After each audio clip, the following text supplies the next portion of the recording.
2020년도 3월 29일 거룩한 주일입니다. 이 시간 여러분과 함께 나눌 하나님의 말씀은 로마서 6장 3절로 5절의 말씀입니다.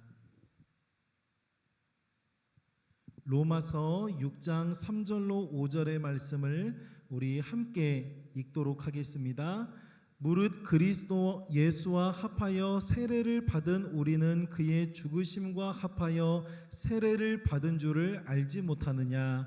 그러므로 우리가 그의 죽으심과 합하여 세례를 받음으로 그와 함께 장사되었나니 이는 아버지의 영광으로 말미암아 그리스도를 죽은 자 가운데서 살리심과 같이 우리로 또한 새 생명 가운데서 행하게 하려 함이라. 만일 우리가 그의 죽으심과 같은 모양으로 연합한 자가 되었으면 또한 그의 부활과 같은 모양으로 연합한 자도 되리라. 아멘. 오늘 여러분과 함께 나눌 하나님의 말씀은 로마서 6장 3절로 5절의 말씀을 통해 세례에 관해서 함께 공부하며 은혜를 나누고자 합니다. 이제 곧 있으면 부활절이 다가오고 부활절을 맞이하기 전에 성찬식과 함께 세례식이 거행이 됩니다. 우리 중등부, 고등부 친구들 가운데서도 이 세례를 받기 위해 준비를 하고 있는, 또 입교하기 위해 준비하고 있는 많은 친구들이 있는 것으로 알고 있습니다.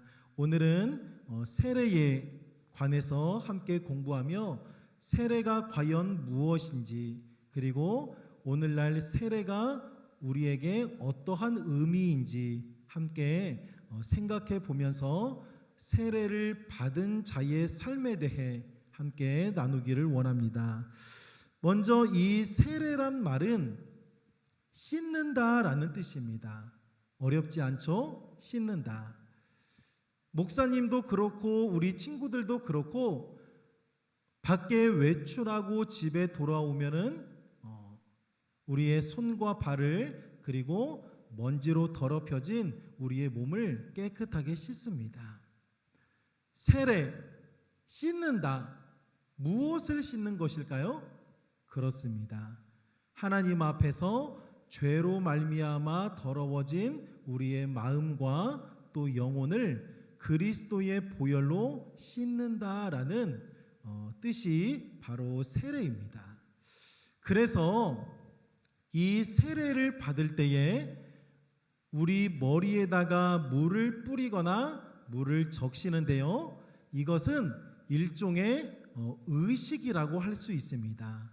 머리에 물을 뿌리거나 물을 적시거나, 그리고 침례교단에서는 몸을 물속에 담근다거나, 그와 같은 의식을 통해서 예수님을 믿는 하나님의 자녀들은 그리스도의 보혈로 정결하게 씻음을 받았다라는 신앙 고백의 행위가 바로 이 세례라고 할 수가 있겠습니다. 여러분이 알아듣기 쉽게 이야기를 하자면은 이 세례는 결혼식에 비유할 수 있을 것 같습니다. 남자와 여자가 서로 사랑을 하는데 이 둘의 사랑을 많은 사람들 앞에서 공포하고, 이제 나는 이 남자의 아내로서 일생을 살아가며 이 남자만을 사랑한다고 고백하는 것처럼, 또 남자는 일생 동안 이 여자만을 사랑하고 이 여자 곁에서 지낼 것을 약속하는 것처럼, 남자와 여자는 서로 사랑을 하지만 결혼식이라는 일정한 예식을 통해서 많은 사람들 앞에 서로 부부가 되었음을 서약하고, 또 여러 하객들을 증인으로 삼아 서로의 사랑을 확증합니다. 그렇다면 여러분께 한번 물어보겠습니다. 남자와 여자가 서로 사랑하는 것이 중요할까요? 아니면 결혼식이 중요할까요? 어떻게 생각하세요? 네, 물론 아무도 없습니다. 네, 남자와 여자가 서로 사랑하는 것이 중요할까요? 아니면 이 둘이 결혼식을 하는 것이 중요할까요? 당연히 결혼식보다는 둘이 서로 사랑하는 것이 중요할 겁니다. 왜냐하면은 아무리 결혼식을 한다고 해도 서로 사랑하지 않으면 그 결혼식은 의미가 없기 때문입니다. 하지만 반대로 결혼식을 하지 않더라도 남자와 여자가 서로를 사랑한다면 그 사랑으로 충분한 것이죠. 그럼에도 결혼식이라는 일정한 의식을 통해서 서로의 사랑을 확인하고 많은 사람들 앞에서 이 남자와 이 여자만을 사랑할 것을 다짐하고 결심함으로써 서로에 대한 사랑을 확인하고 증명하는 것입니다. 그렇다면은 여러분께 한번 묻겠습니다. 여러분이 예수님을 믿는 것이 중요할까요? 아니면 세례를 받는 것이 중요할까요? 그렇습니다. 세례를 받는 것보다 더 중요한 것은 내가 정말로 예수님을 믿고 사랑하는 것이 중요합니다. 아무리 세례를 받았다 할지라도 예수님을 믿지 않고 예수님을 사랑하지 않으면 그 사람에게 세례는 아무런 의미가 없습니다.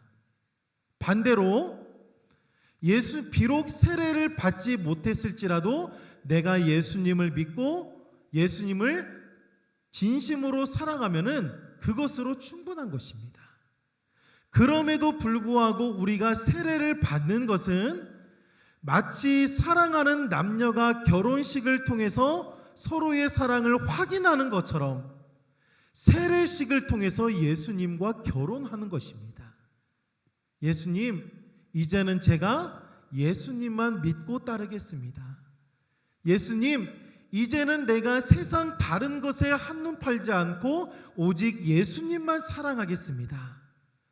세례라는 의식을 통하여서 많은 사람들 앞에서, 교회 앞에서 내가 예수님과 결혼합니다. 내가 예수님만 사랑합니다. 내가 예수님을 믿는 하나님의 자녀입니다라고 고백하는 것입니다.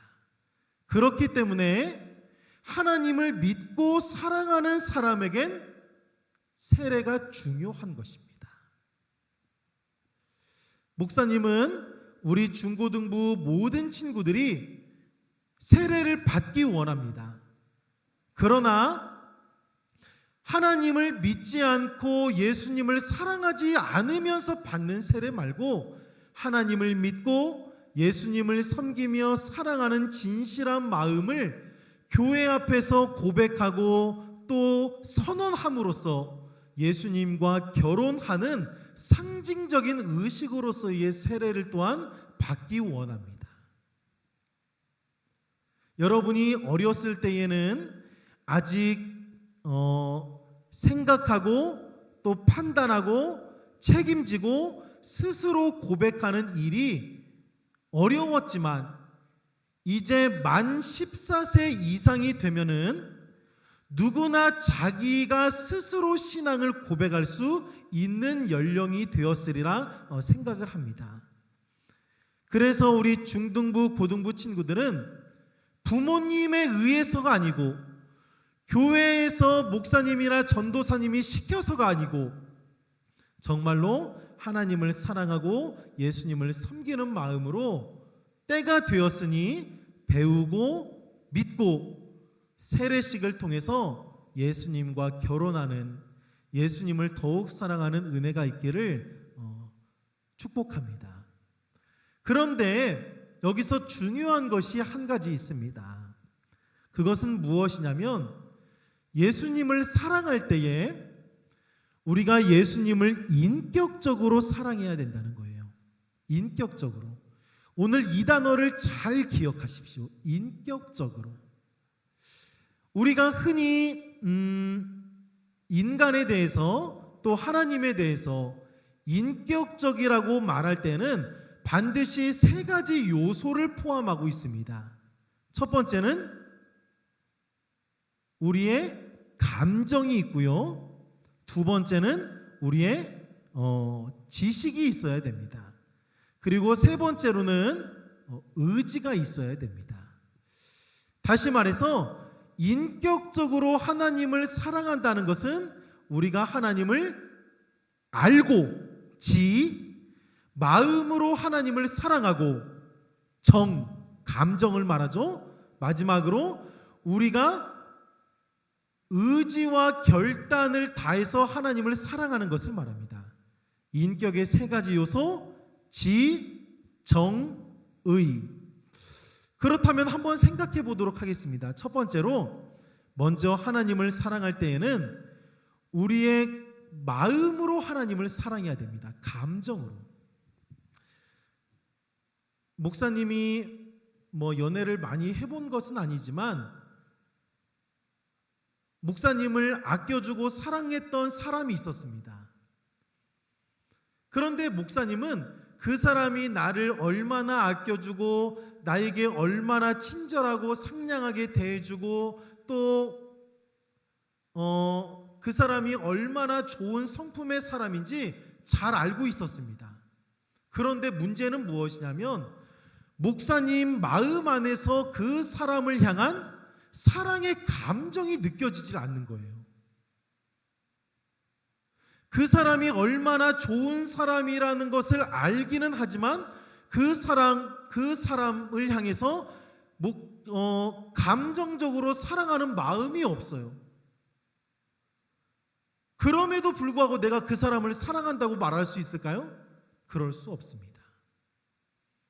그 사람을 사랑하고 그 사람의 아픔에 함께 공감하고 그 사람이 바라보는 곳을 함께 바라보면서 행복해하는 그러한 마음의 감정이 있어야 그 사람을 사랑한다고 말할 수가 있는 거예요. 두 번째, 이 마음의 감정만 있다고 그 사람을 사랑한다고 말할 수 있냐? 그렇지는 않습니다. 두 번째의 사랑은 뭐가 필요하냐면은 그 사람에 대한 지식이 필요합니다. 만약에 목사님이 암에 걸렸어요. 암에.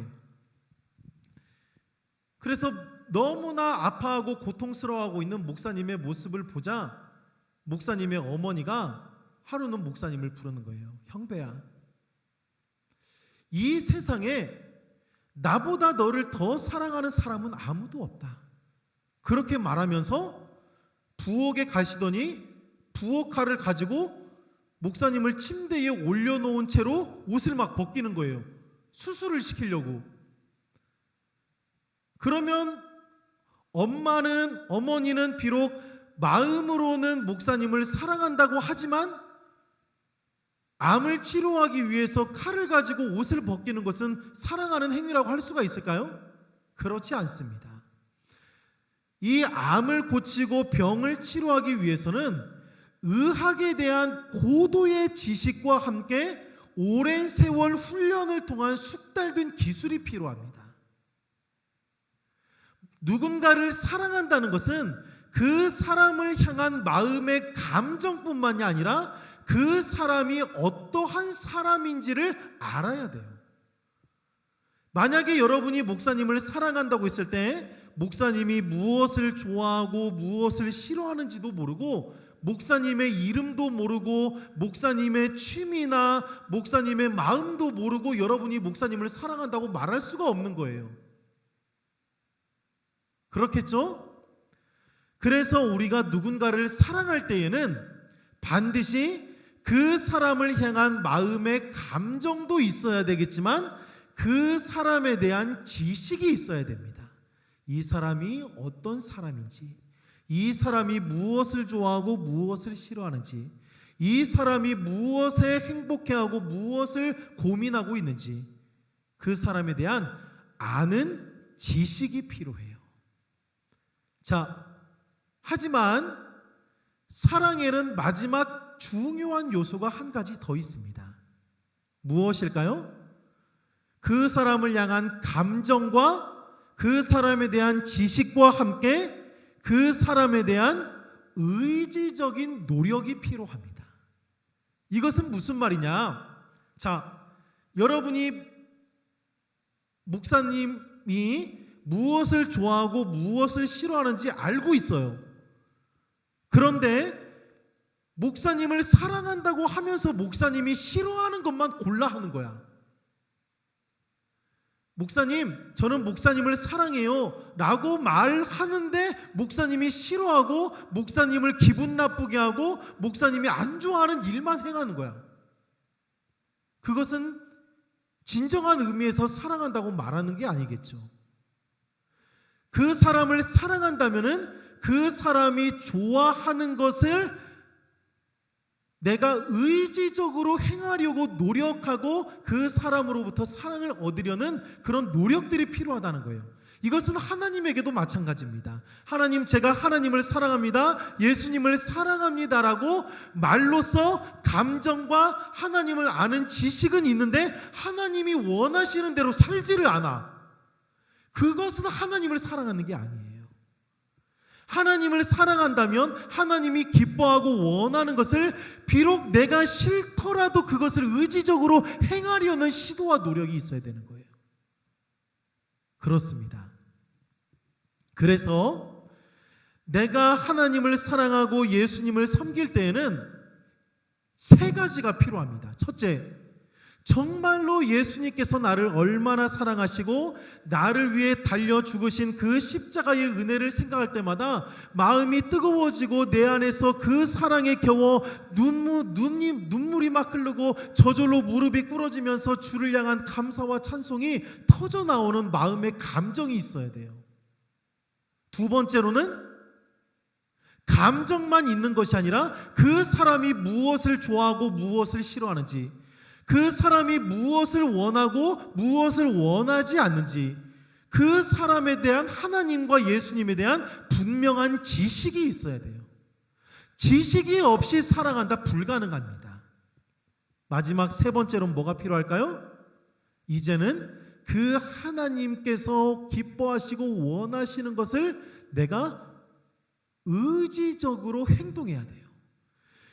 지, 정, 의, 이 세 가지 요소가 균형을 이루고 조화를 이룰 때 이것을 가리켜 뭐라고 말하냐? 우리가 하나님을, 예수님을 인격적으로 사랑한다고 말해요.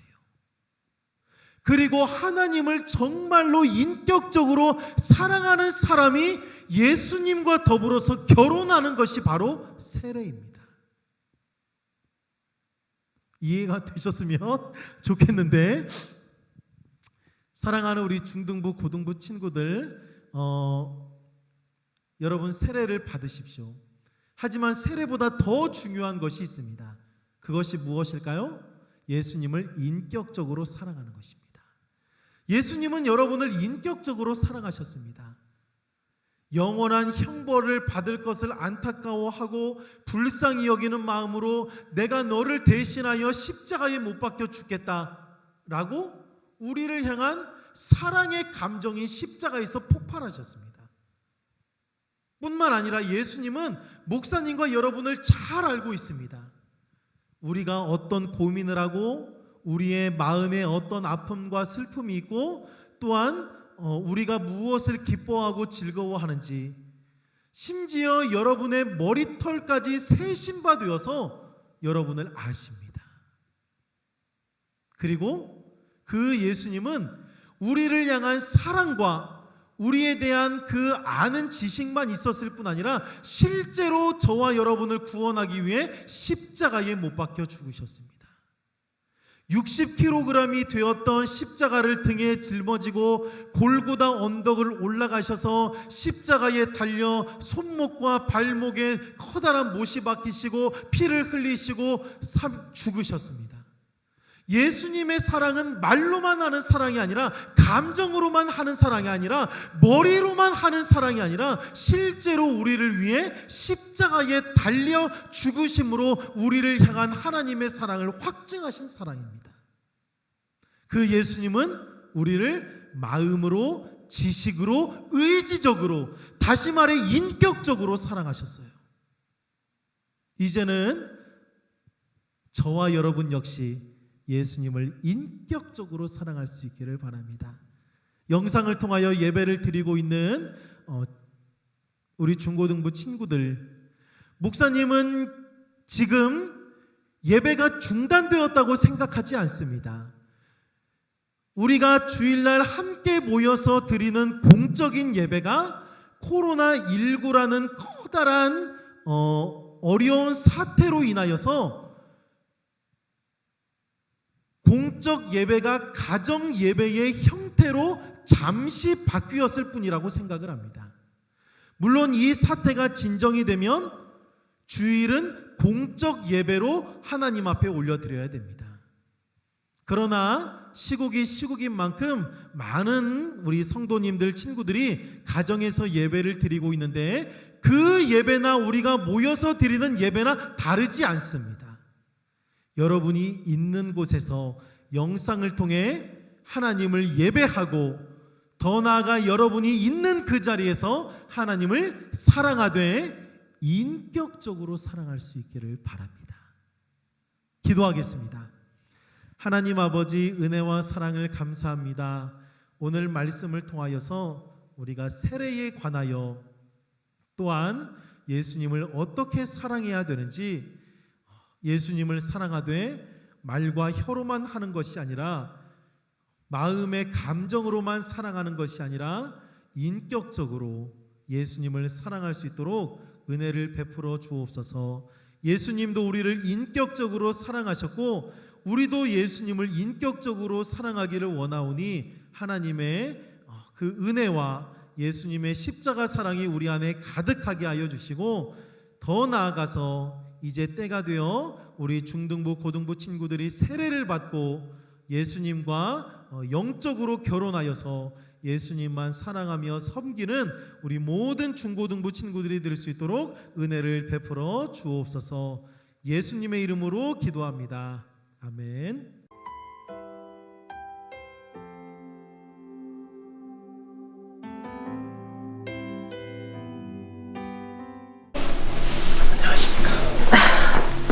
중등부와 고등부의 중고나라, 어느덧 중고나라가 4회차를 또 맞이하게 됐습니다. 그래요. 4회차까지 오기 않기를 원했는데 네. 4회차까지 와버렸습니다. 참 뭐 폐지와 또 여러 가지 우여곡절을 보내고 또 중고나라 4회차 예. 여러분 만나서 반갑고요. 네, 조사 어떻게 소독하셨어요? 소독 안 했습니다. 앞으로 네. 이번에 교회 오는 사람들이 다 소독도 해야 되고 또 열도 세야 되고 또 이름까지 그렇죠? 써야 되죠. 네. 배웠는데 그래서 또 번거롭긴 해요, 사실. 조금 번거롭긴 해도 이렇게 해서 우리가 코로나로부터 안전할 수 있다면은 해야지 않겠습니까? 맞습니다. 네. 오늘은 어떤 내용으로 또 중고나라 시작해 볼까요? 자, 오늘 할 컨텐츠는요, 여기 보이시는 요 스트로베리. 어디서 샀죠? 3대에서 방금 따왔습니다. 3에서 방금 따온 스위트 딸기 스트로베리입니다. 네, 스트로베리. 그리고 여기 덴마크에서 후원한 데니쉬 더 건강 우유 밀크 하나 있고요. 또 이거 어디죠?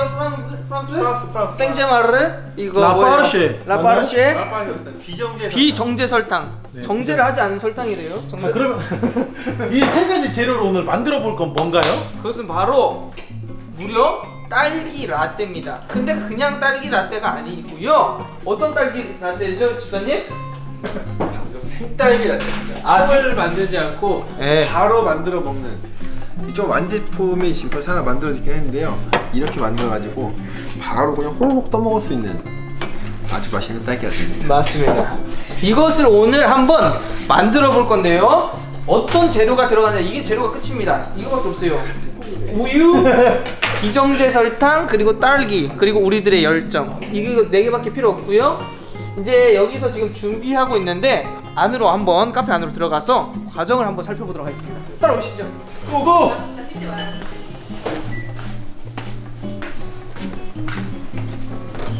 자, 여기 권사님 그리고 집사님이 이렇게 있습니다. 자, 어떤 작업을 먼저 해야 되죠? 일단 딸기가 그래서 농약이 조금 있을 수 있기 때문에 아, 흐르는 네. 물에 충분히 이렇게 좀 씻어줘야 됩니다. 그리고 그 원래는 영양소가 여기 원래 그 여기에 많이 있다고 하는데 꼭대기, 예, 꼭다리. 어쩔 수 없이 저희는 맛을 또 추구하기 때문에 맞습니다. 영양소보다 맛이죠. 조금은 제거를 해야 됩니다. 제거를 하면은 지금 이런 식으로 꼭다리를 제거를 하고 그 다음에 이제 먹기 좋으라고 이렇게 조금 손이 많이 가지만 계속해서 그 작게 딸기를 잘라내야 됩니다. 굉장히 번거로운 작업이긴 하네요. 네, 그죠. 만약에 이거를 로뎀나무 카페에서 판다 하면 어느 정도까지 나와야 될까요? 가격이? 아 일단은 이게 한 잔 만드는데 네, 인력이 좀 들어요? 이 시간이 한 10분 정도 소비가 되기 때문에 일단 재료값 플러스 우리 최고의 바리스타들, 파티셰들 네. 모시기 때문에 금액이 측정이 안 됩니다. 일단 시그니처 메뉴로 그냥 금액 측정 없이 고위 관리들이 왔을 때 고위 관리들 접대용으로 아 접대용으로. 네. 일반인이 팔지 않습니다. 어쩔 수 없습니다. 아쉽네요. 네. 시즌 한정으로라도 팔았으면 좋았을 것 같은데 하긴 주일날 이거 한 잔 많은데 10분씩 걸리면 그죠? 그래서 이제 이렇게 딸기를 이렇게 이런 식으로 슬라이드 작게 만들어 놓은 다음에 그 다음에 어떻게 만드냐면 여기다가 이제 컵을 하나 돌려드릴게요. 무슨 뭐하고 계세요? 네? 뭘요?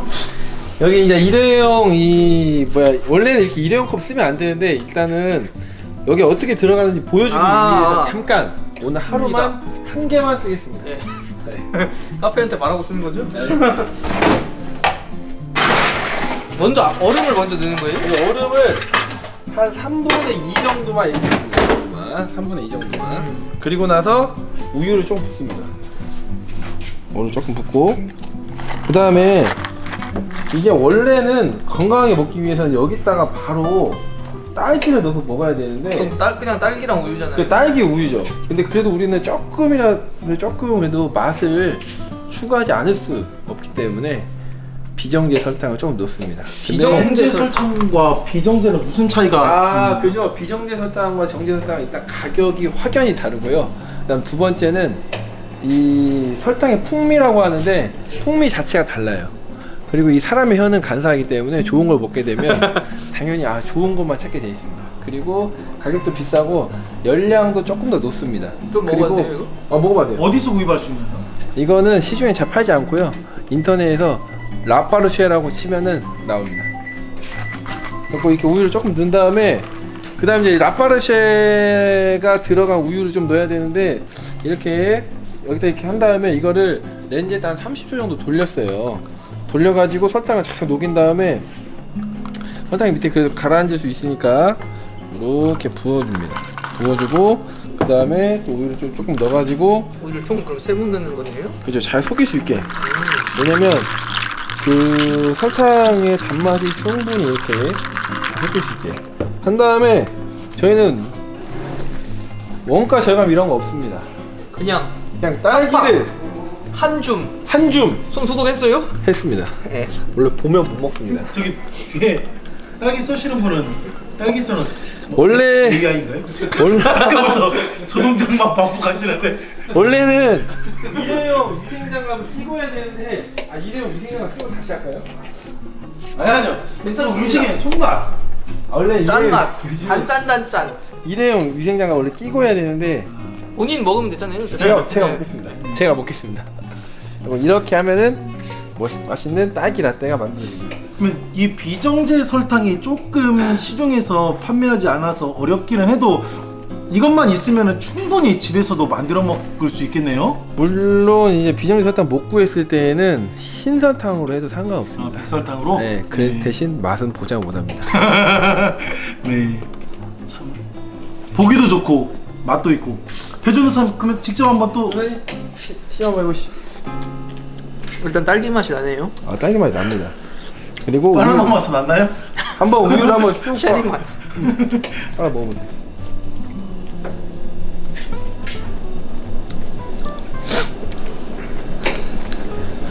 왜요? 너무 맛있어서 지금 말을 잃었습니다. 근데 우유 맛이긴 한데 약간 좀 건강한 우유 맛이 나네요. 그러니까 약간 바나나 우유나 딸기 우유에 들어가는 그런 좀 강한 단맛 있잖아요. 그런 맛보다는 약간 뭔가 좀 묵직한 단맛이 나는 게 맞습니다. 예. 아주 왜냐면 맛있어. 좀 좀 이렇게 그 싼 단맛이 아니라 네. 딱 먹었을 때 좀 괜찮다. 약간 좀 고급스러운 단맛. 고급스러운 약간 너무 진하지도 과하지 않고 뭔가 은은하게 이렇게 딱. 그래가지고 아까 그 레시피를 알려드리면 이 비정제 설탕 라파르쉐를 사면 원래 이렇게 유리병에 담겨져서 오진 않아요. 그래가지고 요거를 아까 3개 정도 다 집어넣고 돌렸거든요. 렌즈를 잠깐 30초 정도 돌리고 이렇게 만들면 맛있는, 집에서도 맛있게 먹을 수 있는 딸기 라떼. 근데 이제 시중에서 카페에서 팔 때는 이렇게 안 만들어줘요. 왜냐면 시간이 너무 오래 걸리기 때문에 만들지 못하고 보통 이제 이 유리병에다 청을 만들어서 이제 파는데 청을 만들어서 팔면 물론 시간이 적게 걸려요. 한 잔 만드는데. 대신 이 딸기를 냉동이나 냉장에다 넣어놓기 때문에 식감이 떨어지고 좀 맛이 좀 떨어져요. 그런 좀 단점이 있습니다. 근데 얘 같은 경우는 바로 만들었기 때문에 단맛도 있고 새콤달콤한 맛도 나오는 아주 맛있습니다. 집에서 건강식으로 어린이들과 함께 요즘에 사회적 거리두기 집에서 가정을 수업하고 있는 우리 친구들 맛있게 이런 수학 것도 문제 먹고 풀고 한 잔 마시고 먹고 그죠? 하루에 두세 롤 문제씩 풀어야 한 되니까. 판 하고 또 한 잔 마시고 안 됩니다. 10문제 풀고 한 잔 먹어야 됩니다. 10문제 네, 10문제 풀고 한 잔 하루에 몇 잔 못 먹겠네요. 10문제 풀어야 됩니다. 자, 우리 또 중고나라 오늘 사회를 맞이해서 오늘 가정에서도 우리 손쉽게 먹을 수 있는 우리 딸기 라떼 이렇게 만드는 과정을 한번 우리 용찬 선생님과 함께 살펴보았습니다. 우리 함께 도움 주신 모든 분들께 감사드리고요. 우리 다음 주에 또 5회차로 만날 수 있었으면 좋겠고, 더 좋은 거는 빨리 네. 코로나 사태가 안정이 돼서 교회에서 다시 만날 날이 왔으면 좋겠습니다. 네, 배전사님. 맛있습니다.